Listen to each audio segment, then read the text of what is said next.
Well, guys, thank you so much for having this conversation with me. I'm really excited to talk about this movie. It caught my attention because I'm definitely a alcohol appreciation guy. Whiskey is my poison of choice. But the documentary is about lambic beer, which is something I've never heard of before, and so I was super interested in being educated about it.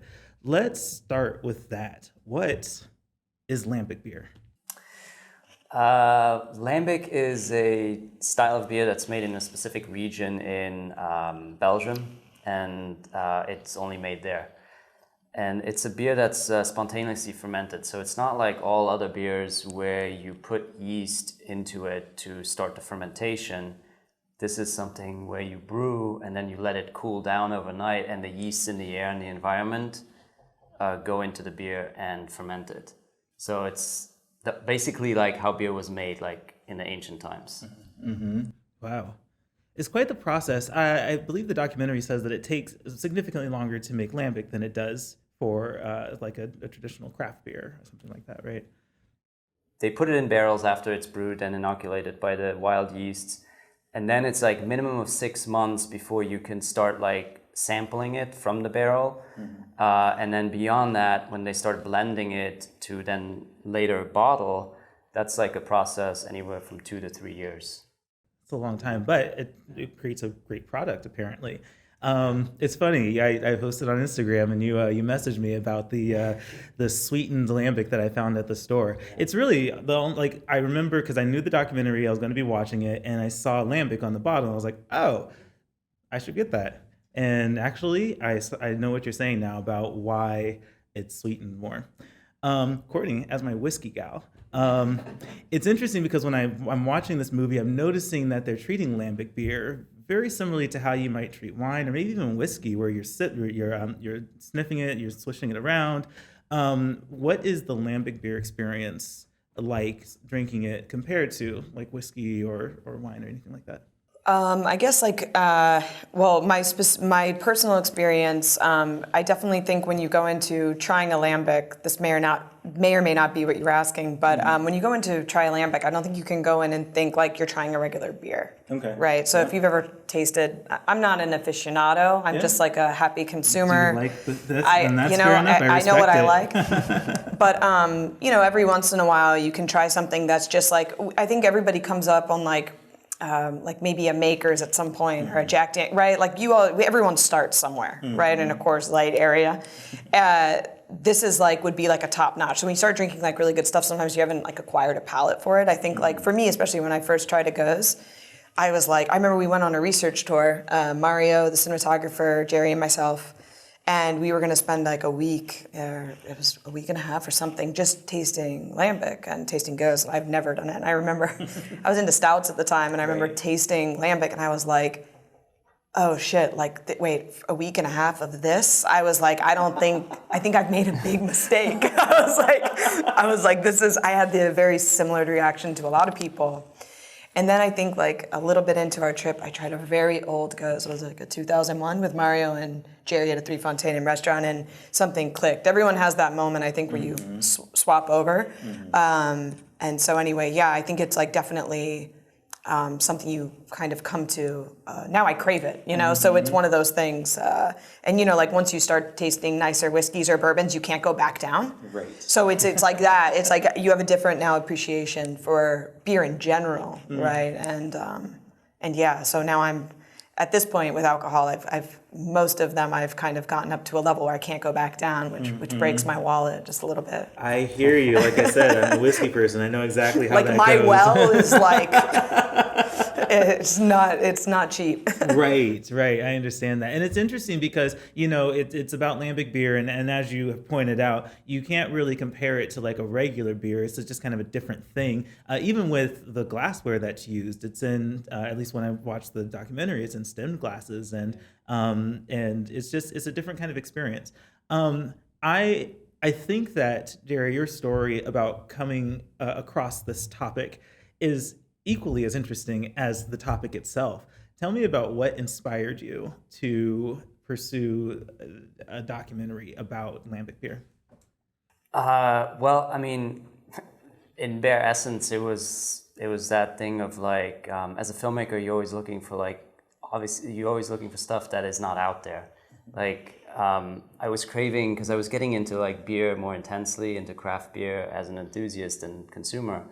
I was craving content about it that was like high quality, also personal stories about it inside of that world, and I couldn't find it, so I just had to create it myself. And at first you start like, okay, well, it's such a vast topic, like where do you even go? And I ended up landing on lambic because to me there were a lot of like great stories there, like history and also like universal themes that are still relevant today and with people. And so, and I met a lot of interesting characters along the way, so it made for an interesting film. Yeah, absolutely. And Courtney, what got you on board with this topic, especially now having heard about like your first impression and of course how you've acclimated to it? I think when Jerry, well, I think first it always comes from the passion. So Jerry was extremely passionate about it. We had known Mario. He was also quite passionate about the topic. For me, I was working on some other stuff. So I was like, we had also just done a documentary I'll just preface by saying, for me, documentary can be like difficult because you're dealing with real people's lives. So we had come off a documentary short, and I, to be honest, was really exhausted. With doc, I just, as a director and making these choices, it becomes exhausting, and I'm sure Jerry can speak to that now. But I was also kind of excited to like maybe do a documentary that wasn't like, didn't have any like political aspects or social justice aspects or anything like that. Like it wasn't a tough topic. It was like food and beverage, and I was like, and to speak to that, like the filming process is more exciting because you go and you film and it's like 11 and they're like, hey, does anybody want to try a beer? And you're like, absolutely. Like it's definitely like a different process. So I think I kind of was on it by default because, we work together. But it's more fun too when like we were close with Mario. So it was kind of like it was almost like an in the family kind of thing. And again, like it was just, I think the passion that just was like, he really wanted to tell this story, and I like beer, and I was like, let's do it. It sounds great. It was at the time where there wasn't a ton of food and beverage, docs. 4 years ago, it was a completely different landscape on streaming and everything. So kind of went with it like that. Yeah, and then you get sucked in, and then you like 4 years later, you're like, yeah, and then it becomes more than a food and beverage doc, and you're still making those decisions about people's lives and what you can put on screen and protecting intimacy. It just doc is an interesting. Tells you a lot about yourself, I think. Yeah, absolutely. 4 years, is that what you said? How long it took to make this? I think so. Yeah. So we started. The initial idea started in 2017. First research trips were 2018, and then we completed it. 4 years later in summer of 2022. It is a long time to work on a film, and I always wonder when films, as you're creating the film and it's taking this kind of time, what is that process like for you, and how often, I guess, do you run into like doubts or uncertainty about what you're doing and whether it's going to turn out the way that you want it to? All the time, doubts until the very last second. I mean, it's something that it changes. You start out with an idea, you start out with like an initial concept, and then you go down that road and you realize that's not how it was in my head, and it's actually not that interesting. So I now have to like buckle down and find like what's the real story here that I'm trying to tell. And so that's a lot of times with doc, because you follow like real people's lives. You can't just write the script and then hope for everything to happen. You need some movie magic. So you need to, that's why it takes so long, because sometimes you just have to like hang around and kind of like film what's happening and maybe nudge it a little bit, and then you start to find your story little by little. So then you hone it in a little by little, and it definitely changes until the very end. I mean, we were filming, I was doing like pickup shots 2 months before we finished the film. Wow. Like, last minute things that you realize all of a sudden you needed. Yeah. So I had to go film that. And yeah, it's until the last second.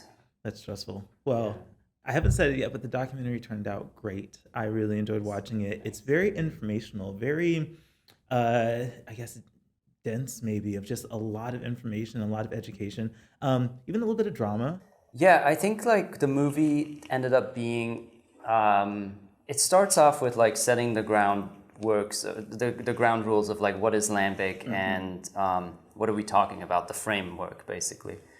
But then it goes into like what these three different producers who are like probably the most hyped and in demand in the lambic world, Cantillon, Fontaine and Bocche, what are they going through in this moment of resurgence of this beer and the demand, and how they all three of them handle it differently.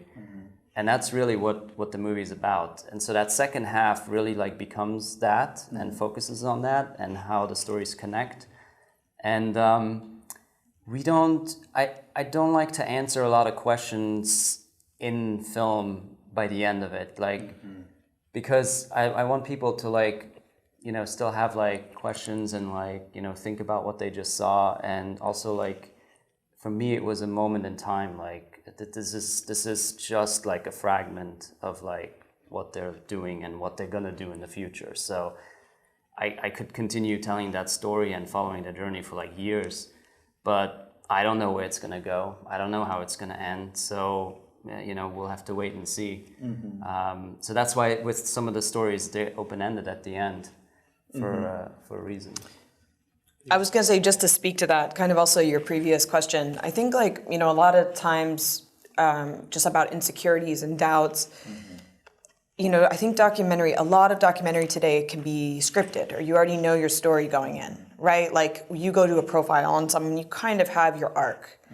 I think the difficulty in making a film like this, and obviously throwing a lot of credit to Mario and Jerry for just like being there and capturing it, is like you're just hanging in there and hoping a story unfolds. And then you have to kind of go through the pieces and try to make it cohesive for an audience. And I think like that's the scariest part, is like hanging in there and not knowing, versus like, I have so much PTSD from now doing 2 docs like that. I like the docs that have the arcs. Like, I'm like, oh, your ending, what B-roll, but it's like, yeah, you have to go back and now you see the holes in we don't have this because, there's how many stories happening, but which are the strong ones that are going to pull a narrative film through? Because, we still want to have that narrative arc as much as we can. But yeah, it's definitely an experience for sure. It needs to be always relatable, like, because we have to realize this is a very niche topic. It is. Like, it really even is. Even for craft beer people. Even for craft beer people. That's what I was thinking when I approached this documentary is, I'm into craft beer and I like that, but this is a whole nother tier. It leads me to kind of my next question, which in a way is like, what do you want people to take away from the film? But at the same time, what is your ultimate goal with exposing and bringing this story of lambic beer to the public? Do we want to be encouraging more production of it? Do you want more people to have appreciation for it, or is this really just hey, this is out there? Yeah, that's interesting. I think for me, it's one of those things where I like telling stories or like watching movies that talk about like niche topics and interesting people in that community. But it always comes back to the people in that community, because like, there's been like docs on like, honey recently and stuff like that. Like you can make like 90 minutes like History Channel movies on like honey and the process of it all. But then there's like really interesting communities that forage honey like in certain countries. And so like those people are interesting because they tell us a story about humanity and like universal themes that maybe connect to us, even though they live in a completely different world or universe. And so that's what I'm interested in, and bringing those stories to the forefront. Because I think like we can never have enough stories about our human, species and existence, and there's so many, to be told right here on this planet.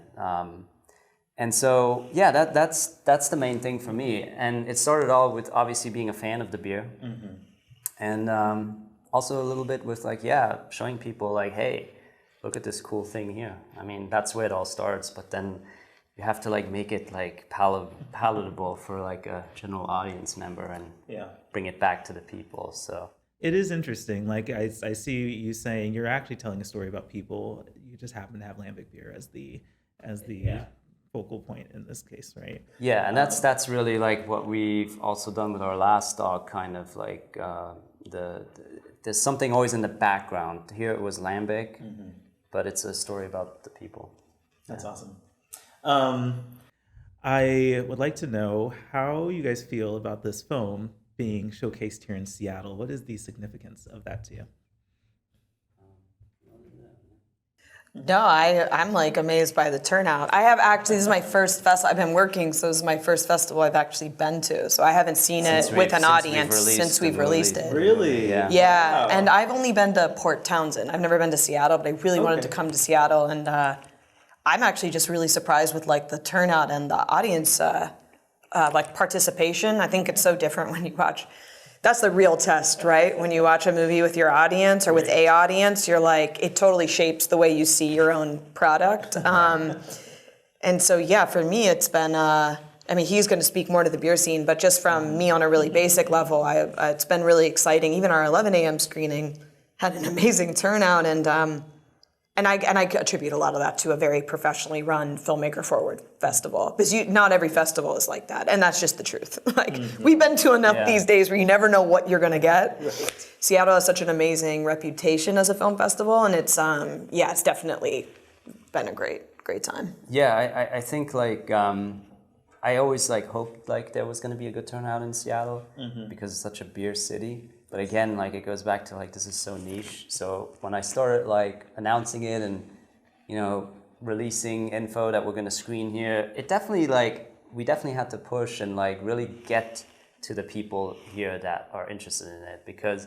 if you talk to the general IPA drinker, they're probably not gonna go buy a ticket and come watch this. Right. I mean, that's lambic. It's just so different in the beer world. It's like not at all with like the whole IPA craze. It's true. So we did have to, promote it a lot and like, get the word out there. And I think, that and then the festival's reach helped get that turnout, and we were able to reach the people here because we knew there were a lot of lambic nerds here or geeks, or I'm one too, so I can use that term. Yeah, there you go.